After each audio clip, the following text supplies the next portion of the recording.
Bharat England দ্বিতীয় টেস্টে খেলবে 5 নতুন নিয়মে। না মানলে দুই দলই পাবে বিরাট শাস্তি। জানেন নতুন কোন নিয়ম চালু করলো আইসিসি? হঠাৎ কেন নতুন নিয়মে খেলার কথা বলা হলো আর কি নতুন নিয়মে খেলবে এই দুই দল জেনে নিন বিস্তারিত। ভারত ও ইংল্যান্ডের মধ্যে দ্বিতীয় টেস্ট ম্যাচে একাধিক নতুন নিয়ম কার্যকর হতে চলেছে। এর মধ্যে স্টপ ক্লক এবং শর্ট রান সম্পর্কিত নিয়মগুলি বিশেষভাবে নজর কাড়া। এই নিয়মগুলি ওয়ার্ল্ড টেস্ট চ্যাম্পিয়নশিপ 2025-27 চক্রের অংশ হিসেবে চালু হচ্ছে। নতুন নিয়ম অনুযায়ী যদি কোনো ব্যাটার ইচ্ছাকৃতভাবে শর্ট রান নেন তবে ব্যাটিং দলকে তার খেসারত দিতে হবে।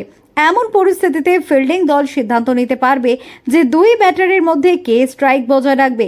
এই নিয়মগুলির সূচনা হয়েছে শ্রীলঙ্কা ও বাংলাদেশের মধ্যে প্রথম টেস্ট থেকে। যদিও আইসিসি অনেক আগে থেকেই এই নিয়মগুলি অনুমোদন করেছিল, এবার স্টপ ক্লক নামক একটি নতুন নিয়ম চালু হয়েছে, যার মূল উদ্দেশ্য হলো টেস্ট ম্যাচে স্লো ওভার রেটের সমস্যা কমানো। ফিল্ডিং দলকে প্রতিটি ওভার শেষ হওয়ার 60 সেকেন্ডের মধ্যে পরবর্তী ওভার শুরু করতে হবে। মাঠে একটি ইলেকট্রনিক ঘড়ি থাকবে যা 0 থেকে 60 পর্যন্ত কাউন্টডাউন দেখাবে। যদি কোনো ফিল্ডিং দল এই সময়সীমা মেনে না চলে তাহলে প্রথম দুইবার সতর্কবার্তা দেওয়া হবে। তৃতীয়বার একই ভুল হলে ব্যাটিং দলকে 5 পেনাল্টি রান দেওয়া হবে।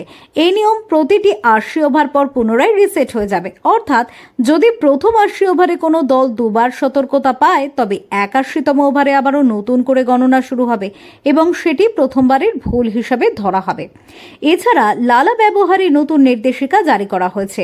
ক্রিক ইনফোর রিপোর্ট অনুযায়ী লালা বা সালাইভা ব্যবহারের নিয়মে পরিবর্তন আনা হয়েছে। আগে ব্যাটার বা বোলার যদি লালা ব্যবহার করত তবে বল বদলানো বাধ্যতামূলক ছিল।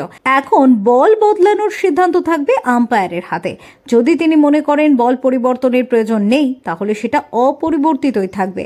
ফেরো রিপোর্ট, TV7 বাংলা।